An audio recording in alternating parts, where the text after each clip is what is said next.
Até 1938, Moçambique e o mundo acreditavam que o selacanto, peixe de águas profundas, estava extinto há 70 milhões de anos. Mas, nesse ano, foram descobertos alguns exemplares deste peixe réptil. Curiosamente, conservava os mesmos traços dos antepassados. Para além deste exemplar embalsamado, o pavilhão de Moçambique tinha outros dois muito mais raros que desapareceram misteriosamente. Não estava em exposição, mas estava na área administrativa. Tratava-se de dois filhotes da selacanta que está aí.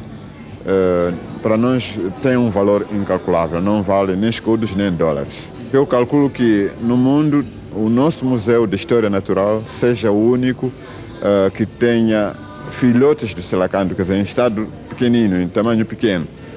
Então significa que tem um valor incalculável, incomensurável.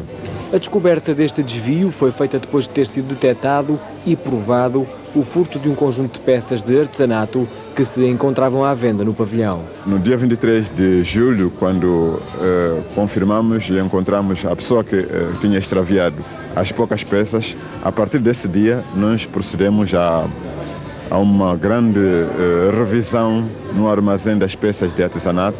E foi então que, uma semana depois, verificamos que, além do furto confirmado, havia coisas que estavam extraviadas no valor superior, portanto, a 3 mil contos. Para já, o alegado autor do furto é apenas responsável pelo saco de peças de artesanato que terá tentado roubar. A investigação prossegue, mas a maior preocupação dos responsáveis pelo pavilhão é mesmo encontrar os dois filhotes. Admitem recorrer a patrocínios para, se for caso disso, conseguirem dinheiro para os recuperar. Os incêndios não dão descanso aos bombeiros. Esta tarde, 4 ficaram ligeiramente feridos quando combatiam as chamas na Serra da Aires. Há vários focos de incêndio registados pelo Centro de Coordenadores Nacional. Neste momento, o quadro parece ser animador. De acordo com os bombeiros, há pequenos focos de incêndio no norte e centro do país que estarão extintos dentro de poucas horas. Destes, há a destacar no concelho de Valpaços os de Mosteiró e Tinhelas. Em Vila Pouca de Aguiar, as chamas atingem a localidade de Sevivas. No concelho de Sabrosa, em Garganta, em Castro Daire há 2 focos de incêndio, em Viseu 1 e em Aroca outro. Na zona de Amarante, o fogo foi particularmente violento em 3 localidades. O vento forte foi uma dificuldade acrescida para os bombeiros conseguirem controlar o incêndio, que ainda ninguém sabe muito bem como começou. As chamas estavam incontroláveis, ventos fortes, muito calor, acessos extremamente difíceis e a situação foi assustadora. Desde as 3 da manhã que ninguém dormiu. As aldeias estavam ameaçadas por várias frentes. Os bombeiros tratavam de proteger as casas e, inevitavelmente, os estábulos arderam. Já anda a arder desde há 8 dias. Andamos a ver se o combatemos ao menos das povoações, das casas, já tiramos gado, já ardeu lojas de gado e está muito mal. Manhã bem cedo, todos os meios estavam no terreno, menos os aéreos. Carvalho de Rei situa-se no cume de um monte, os acessos à aldeia são fáceis, difícil é chegar às chamas por terra. A situação teria sido mais calma se houvesse aviões a combater o incêndio. Aqui a intervir comigo, na minha área de intervenção, estamos 5 corpos de bombeiros, com 9 viaturas e 30 homens. São suficientes? São sempre poucos, não é? E os meios aéreos? Não vieram. Porquê? Ai, não me pergunta a mim, pergunta às autoridades. Pediu-os? Pedi ontem à noite até. E qual foi a resposta que lhe foi dada? Que, em princípio de manhã que vinham para cá. Mas não vieram? Não. Faziam falta? Claro que sim, de manhã fazia muita falta. Quem não tem bombeiros, avia-se como pode. Está muito mal. Tentei arrefecer aí a zero, não é? A ver se ele chega cá, A ver se não entra, não é? a ver se não entra cá dentro, mas vamos ver. Mas rapidamente, e como havia uma casa em perigo, os bombeiros apareceram e as chamas também.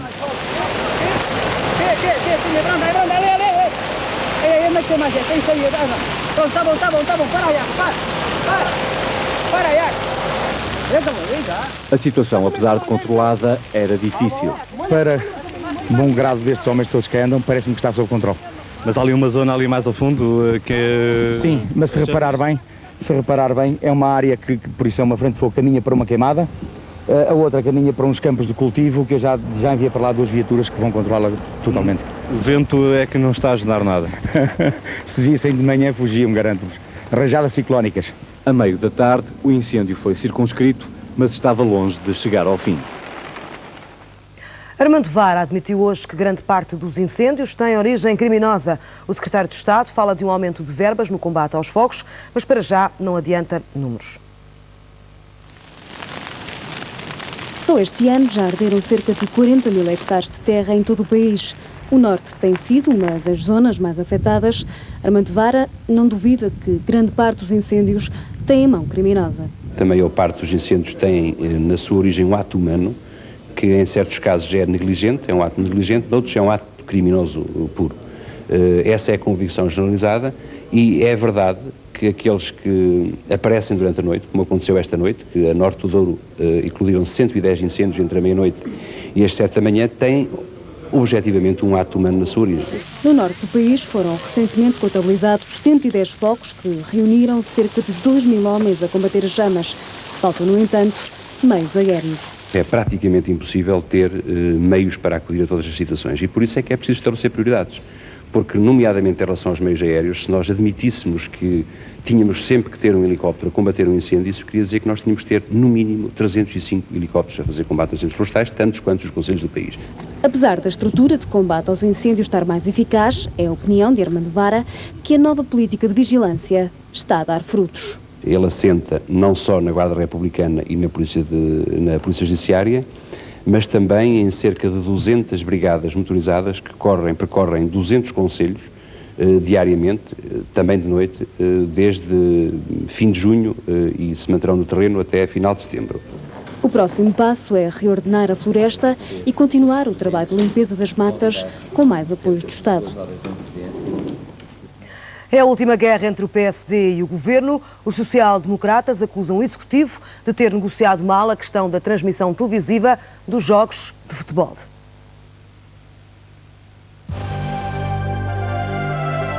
Depois do intervalo, não perca a troca de acusações e de argumentos em vésperas da inauguração da Sport TV.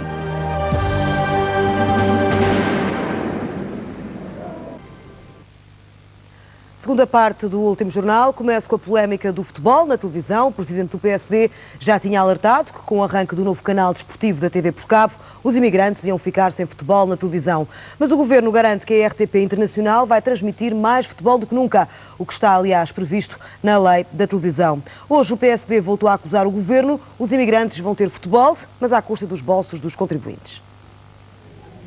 Ceder o sinal que permite a transmissão de jogos de futebol a operadores internacionais por satélite foi a fórmula que o Governo encontrou para dar futebol na televisão aos imigrantes. O preço dessa cedência já está estabelecido, 75 contos por minuto. Para o PSD é um escândalo pagar por direitos adquiridos. Toda a gente sabe que o Estado, através da RTP, adquiriu o monopólio dos direitos exclusivos de transmissão de jogos de futebol até o ano 2003 ou 2004. E agora prepara-se para, ao abrigo de uma norma que foi pensada para outras coisas, pagar segunda vez para garantir essa mesma transmissão. Isto é uma verdadeira escandaleira. A RTP comprou o futebol até o ano passado. Para esta época já não é da RTP exclusivo. E a RTP não pode comprar exclusivo, porque se temos em conta o valor e o custo do futebol, a RTP não pode perder 1,5 milhão de contos por ano em matéria de futebol. As críticas do PSD vão mais longe com o arranque da Sport TV. Quem reside no interior terá que pagar mais pelas transmissões de futebol do que no litoral, onde há a cobertura da TV Cabo. Com a decisão que tomou, o Governo dividiu-nos em dois países. Um país de primeira e um país de segunda. Um país do litoral, que tem TV Cabo e que, pagando, embora uma mensalidade dupla, passa a ter acesso ao novo canal desportivo, e um outro país no interior, sem TV Cabo, que para ter acesso ao novo canal desportivo tem de pagar importâncias significativamente mais elevadas. As pessoas que vão pagar, que têm que comprar o descodificador, as pessoas que vivem no interior, o descodificador e a antena parabólica, têm condições, segundo li na imprensa, condições de acesso de crédito na banca, podem comprar em 48 prestações, o que significa que não vão ter que pagar nem a anuidade, nem o custo de instalação, nem o custo do equipamento anual e, portanto, e além disso têm direito a uma antena parabólica e a um descodificador que permite acesso a várias dezenas de canais digitais de todo o mundo. No jogo da política, o PSD quer um Estado menos interventivo na comunicação social. O Estado deve diminuir a sua intervenção na comunicação social e nunca aumentá-la. Aqui fez-se o contrário e por nós fez-se mal. Penso que a criação de um canal com desporto é uma inevitabilidade que decorre do princípio da liberdade de criação de empresas e do facto de estar a mudar, terem acabado os monopólios no domínio da televisão. Mas não é inevitável ter a participação do Estado? A participação do Estado é a única forma que a RTP obteve para conseguir conservar alguns direitos sobre o futebol. A RTP vai transmitir um só jogo por semana do Campeonato Nacional da Primeira Divisão. A Sport TV aguarda um parecer da alta autoridade para arrancar com as emissões. Afinal, os incidentes no Benfica-Porto da época passada têm castigos mais suaves, de tal forma que Palmadeira e Jardel já podem jogar no próximo fim de semana. O Conselho de Justiça da Federação de Futebol decidiu anular o castigo de Palmadeira e reduzir para 2 jogos a pena aplicada a Jardel. Palmadeira deixou de estar castigado, Jardel já cumpriu os 2 jogos, por isso ambos poderão jogar já no próximo fim de semana. Ainda por resolver está o recurso da suspensão por 3 meses aplicada a João Pinto e o processo a Graham Souness.